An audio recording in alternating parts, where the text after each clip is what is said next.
আসসালামু আলাইকুম। লালবাগ কেল্লার দ্বিতীয় পর্বে আপনাদের সবাইকে স্বাগতম জানাচ্ছি। গতকাল আমরা লালবাগ কেল্লার যে জায়গায় ছিলাম সেটি হচ্ছে আপনার একেবারে শর্টকাটে চলে যাচ্ছি আমি কোথায়। সেটা হচ্ছে যে আপনার শাহজাদা আজম আপনার মারাঠার বিরুদ্ধে যে যুদ্ধ সংগঠিত হয়েছিল, সেই সব যুদ্ধ সংগঠিত হওয়ার পর আপনার দিল্লির থেকে শাহজাদা আজমকে ডাকা হয় সেই যুদ্ধের জন্য। আর তখনই এই লালবাগ কেল্লার কাজ চলতেছিল। তো এই কেল্লার এই কাজকে অসমাপ্ত অবস্থায় রেখে আপনার ওই শাহজাদা আজমকে চলে যেতে হয় সেই মারাঠার যুদ্ধের জন্য। তো এর পরবর্তীতে আপনার যে জিনিসটা ঘটে সেটি হচ্ছে যে এই কেল্লার কাজ এই অসমাপ্তই থাকে। তো দ্বিতীয়বারের মতো এখানকার যে প্রিয় সুবেদার ছিল শায়েস্তা খাঁ। তো এর মাঝখানে আরেকটা কথা বলে দেই, এই যে আমি যে জায়গাটা এখন আপনাদেরকে দেখাচ্ছি এটিও হয়তোবা লালবাগ কেল্লার কোনো একটা গোপন রাস্তা, যেটা আপনার মাটির তলদেশ হয়ে গেছে। এটা এখন বন্ধ, এটার ভেতরে কেউ যেতে পারে না। এটা হয়তোবা আরেক কোনো একটা প্রান্ত বের হয়। এখন এটার ভেতরের বর্তমান কী অবস্থা আছে এটা আমরা বলতে পারি না, ওইটা একটু দেখায় নিলাম। এই বলেছিলাম না যে কিছু গোপন গোপন রাস্তা আছে, তো এটা হচ্ছে তার মধ্যে একটা অন্যতম গোপন রাস্তা। তো যাই হোক, তো ওই দ্বিতীয়বারের মতো আমার ঢাকার যে প্রিয় সুবেদার ছিল, জনগণ যাকে ভালোবাসতো, শায়েস্তা খাঁ, সেই শায়েস্তা খাঁ দায়িত্ব নিয়ে আবার ঢাকার সুবেদার হিসেবে চলে আসেন। তো উনি আসার পরে আপনার এই কেল্লার যে অসমাপ্ত কাজ আছে সেই অসমাপ্ত কাজকে সম্পূর্ণ করার জন্য খুব একটা ইচ্ছা তার মনে হয় ছিল না, ইতিহাস থেকে যেটা জানা যায়।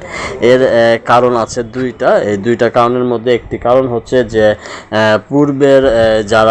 পূর্বের যে শাসক থাকে বা পূর্বের যে দায়িত্বে থাকে তার অসমাপ্ত কোনো কাজই পরের যে শাসক বা দায়িত্ব নিয়ে আসে সে করে না। এটা হচ্ছে আমাদের বেশ কিছু ইতিহাসের বইয়ের মধ্যেই পাওয়া গেছে যে আপনার পূর্বের যারা যে কাজগুলো অসমাপ্ত রেখে যায় ওই কাজগুলো পরবর্তীতে যারা আসে তারা করে না। তো ঠিক সেই রকমই শাহজাদা আজমের অসমাপ্ত এই লালবাগ কেল্লার কাজটা আপনার শায়েস্তা খাঁ করে নাই, এটা ইতিহাস বলে।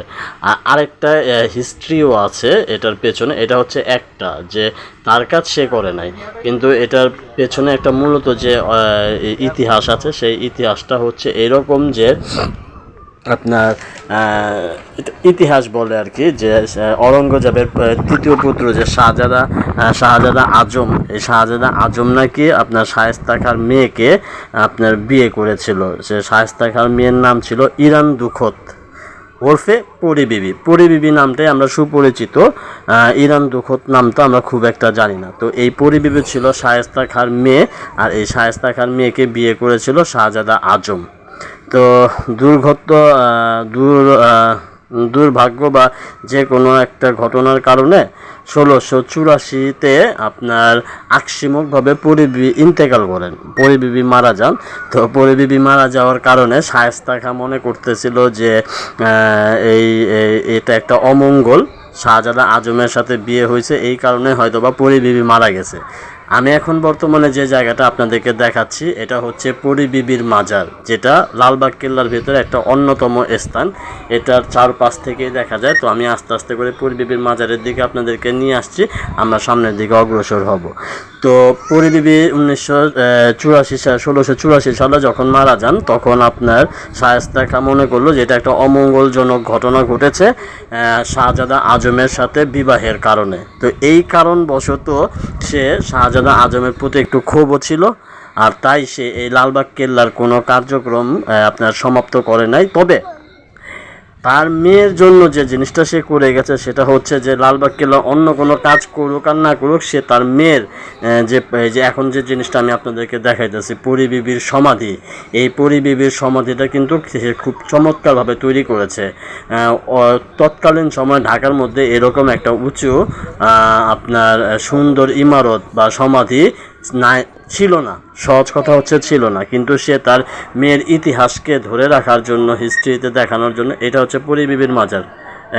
সমাধি, পরী বিবির সমাধি। আমি একটু কাছ থেকে দেখাচ্ছি জুম করে। তো এই পরী বিবির সমাধি কিন্তু খুব চমৎকারভাবে সে তৈরি করে রেখেছিল, যাতে যুগের পর যুগ, শত শত বছর মানুষ এটা দেখতে পারে। তো এই পরী বিবির মাজারটি তৈরি করার জন্য দূর দূরান্ত থেকে জিনিস আনা হয়েছিল, যেরকম ধরেন জয়পুর থেকে আপনার সাদা পাথর আনা হয়েছিল, রাজমহল হতে আপনার কালো পাথর আনা হয়েছিল, চুনার থেকে বেলে পাথর আনা হয়েছিল, এরকম বিভিন্ন জায়গা থেকে বিভিন্ন জিনিস আনা হয়েছিল। এবং এটার যে আদল, সেই আদলটা তৈরি হয়েছিল আপনার দিল্লির সম্রাট হুমায়ুনের মাজার এবং তাজমহলের নকশার অনুকরণ করে কিন্তু এই পরী বিবির মাজারটি তৈরি করা হয়। পরী বিবির মাজারের পাশে আরেকটি কবর রয়েছে, সেটা হচ্ছে ওইটাও শায়েস্তা খাঁর মেয়ে, শায়েস্তা খাঁর আরেকটা মেয়ে, তার নাম হচ্ছে আপনার শামসাদ বানু। তো ওই ছিল আপনার পরী বিবির মাজার। এখন আপনারা যে জিনিসটা দেখতেছেন এটা হচ্ছে লালবাগ কেল্লার মসজিদ। এটা নিয়ে আমি এর আগে আরেকটা ভিডিও করেছি, তো আপনারা আমাদের সাথে থাকুন পরবর্তী ভিডিওর জন্য।